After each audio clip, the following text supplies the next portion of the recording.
Audio Jungle.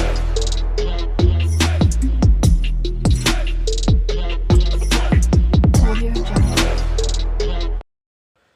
Hallelujah.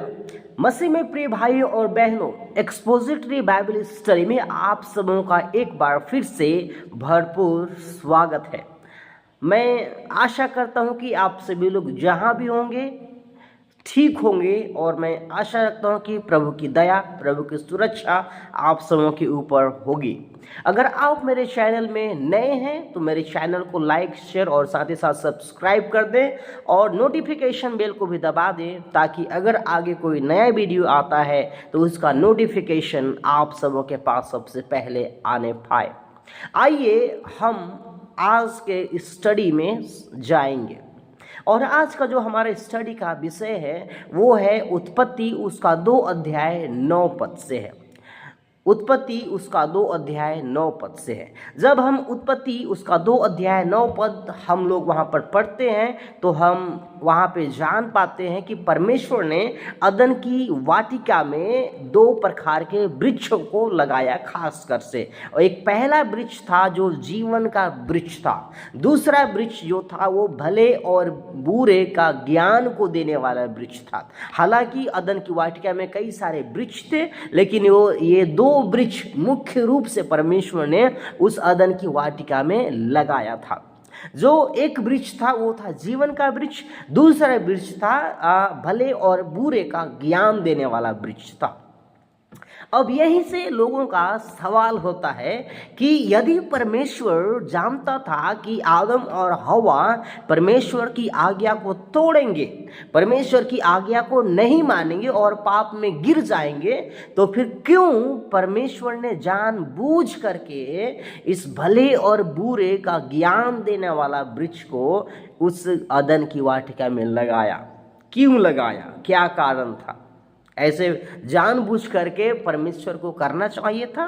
नहीं करना चाहिए था। जब परमेश्वर पहले से ही जानता था कि आदम और हवा यहोवा परमेश्वर की बातों को नहीं मानेंगे, आज्ञा को तोड़ेंगे, तो फिर उस वृक्ष को अदन की वाटिका में लगाना ही नहीं चाहिए था।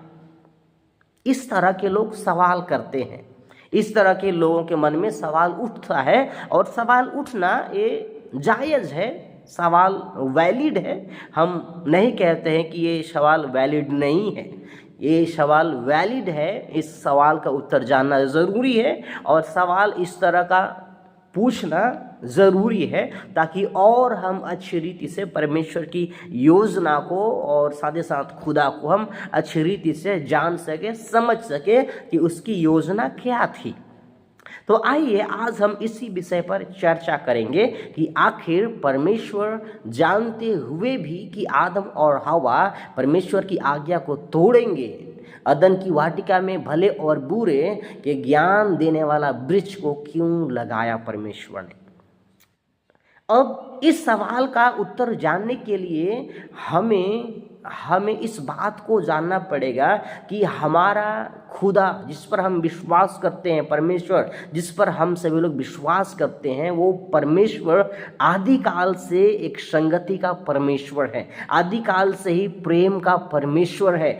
हम एक तरह से ट्रिनिटी, ट्रायून गॉड पर विश्वास करते हैं, पिता, पुत्र और साथ ही साथ पवित्र आत्मा पर विश्वास करते हैं। और ये तीनों आदिकाल से ही इनका एक फेलोशिप है, एक संगति है। और जब परमेश्वर ने आदम और हवा को बनाया, सबसे पहले आदम को परमेश्वर ने बनाया तो देखा कि आदम के लिए अकेले रहना अच्छा नहीं है। उसके बाद परमेश्वर ने उसका सहायक हवा को बनाया ताकि वे दोनों साथ रह सके। मतलब परमेश्वर आदिकाल से संगति को चाहता है, और जहाँ पर संगति होती है, फेलोशिप होता है, जहाँ पे प्रेम होता है, वहाँ पर कोई दबाव या फोर्सफुली या फिर ज़बरदस्ती होता नहीं है, नहीं तो वो प्रेम ही नहीं होगा। और यही बात हम खुदा के द्वारा भी सीखते हैं इस घटना के द्वारा कि जब यहोवा परमेश्वर ने आदम और हवा को बनाया तो उनको रिमोट कंट्रोल नहीं बनाया, लेकिन उनको क्या दिया, उनको चॉइस करने के लिए दिया, उनको फ्री विल दिया, उनको चूज करने के लिए दिया कि क्या तुम मेरी आज्ञा को मानोगे या मेरी आज्ञा को तोड़ोगे। और वहां पर परमेश्वर ने आदम को साफ साफ बताया था कि इस भले और बुरे का जो ज्ञान देने वाला जो वृक्ष का फल है उसको नहीं खाना, और जिस दिन तुम खाओगे मर जाओगे। परमेश्वर ने उसका परिणाम भी बताया कि क्या होगा अगर तुम मेरी आज्ञा को तोड़ोगे। तब वहाँ पर परमेश्वर ने एक चॉइस दिया उनको, आदम और हवा को एक चॉइस दिया। और साथ ही साथ हम समझते हैं कि परमेश्वर एक प्रकार से आदम और हवा के प्रेम को टेस्ट करना चाह रहा होगा कि क्या ये मेरे से प्रेम करते हैं या नहीं, क्या ये मेरी बातों को मानते हैं या नहीं। शायद परमेश्वर देखना चाह रहा होगा। तो यहाँ पर हम कह सकते हैं कि हमारा परमेश्वर हमें रिमोट कंट्रोल नहीं बनाया है, हमें हमारे परमेश्वर ने अपने स्वरूप और समानता में बनाया है। हमें हमारे परमेश्वर ने हमें बुद्धि समझ की आत्मा को दिया है, हमें इंटेलिजेंस को दिया है, हमें मोरालिटी को दिया है, और साथ ही साथ हमें परिणाम को बताया है कि यदि हम आज्ञा को तोड़ेंगे तो उसका परिणाम क्या होगा, उसका हमें कंसिक्वेंस, उसका परिणाम भी बताया।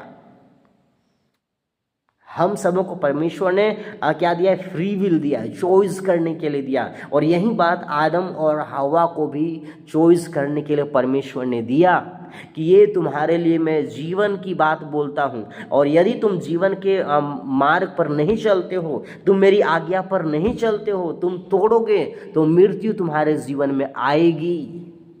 इस बात को परमेश्वर ने साफ साफ उनके सामने रख दिया, उनको बता दिया।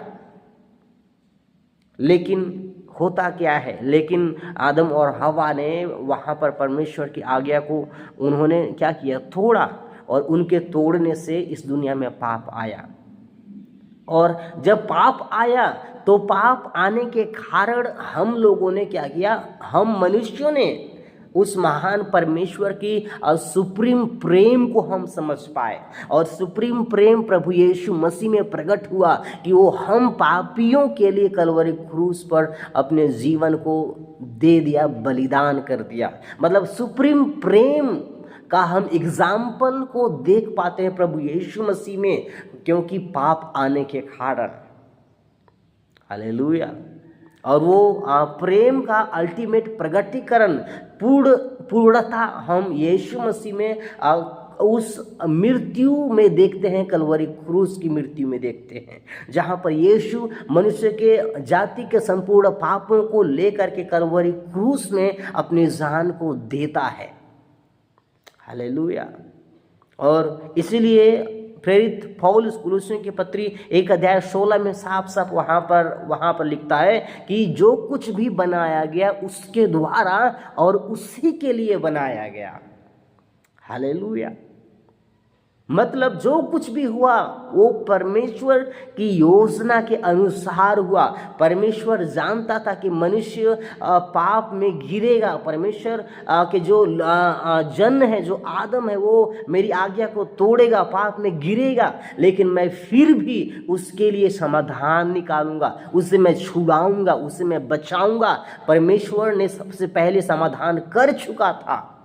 वो एक तरह से परमेश्वर की योजना थी। परमेश्वर पहले से ही तैयार कर चुका था कि मनुष्य जाति पाप में गिरेगा, लेकिन मैं उनको छुड़ाऊंगा, उनको बचाऊंगा एक बड़ी बलिदान को दे करके।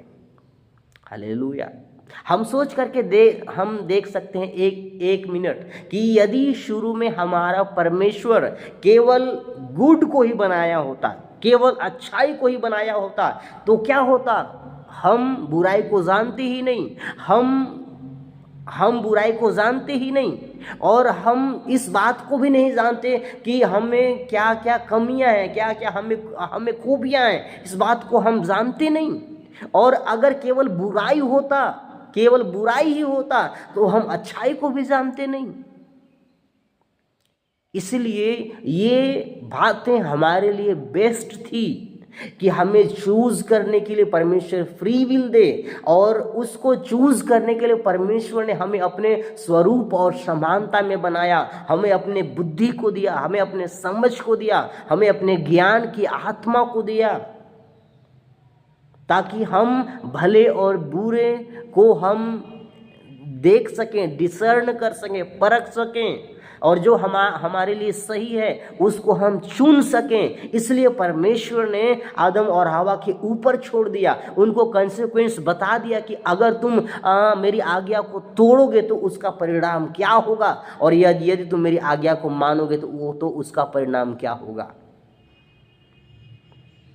इस बात को हमें जानना बहुत ज़रूरी है कि उस भले और बुरे का ज्ञान देने वाला वृक्ष के फल पेड़ को लगाने के पीछे भी परमेश्वर की एक बड़ी योजना छिपी हुई थी, और वो योजना क्या थी कि परमेश्वर अपने सुप्रीम लव को हमें दिखाए, हम पर प्रकट करे, और अगर हम पाप में गिर भी गए तो वो हमें फिर से बचाने के लिए आएगा, और वो हमें बचाने के लिए आया। और रोमियो 5:8 में हम साफ साफ पढ़ते हैं, वहाँ पे लिखा हुआ है कि जब हम पापी ही थे तो ईसा मसीह हमारे लिए सही समय पर मरा। हालेलुया। ताकि उसके मृत्यु से हमें जीवन मिलने पाए। और यही हम यूहन्ना 3:16 में साफ साफ पढ़ते हैं कि क्योंकि परमेश्वर ने जगत से ऐसा प्रेम रखा कि उसने अपना एकलौता पुत्र दे दिया था कि जो कोई उस पर विश्वास करे वह नाश न हो परंतु अनंत जीवन पाए।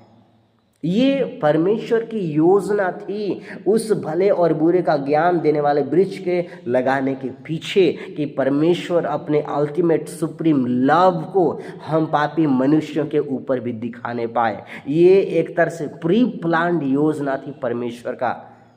हालेलुया। तो हमें इस बात को हमें जानना है कि परमेश्वर ने क्यों लगाया। इससे बढ़ करके हमें जानना है कि उसके थ्रू हमारे जीवन में क्या होता है, उसके थ्रू हमने क्या क्या जाना, उसके थ्रू हम कैसे बचाए गए, उसके थ्रू हमने परमेश्वर के अल्टीमेट प्रेम को कैसे जाना। इस बात को जानना और ज़रूरी हो जाता है। हालेलुया। और मैं आशा करता हूँ कि इस संदेश के द्वारा परमेश्वर आप सबों को ढेर आशीष दिया होगा।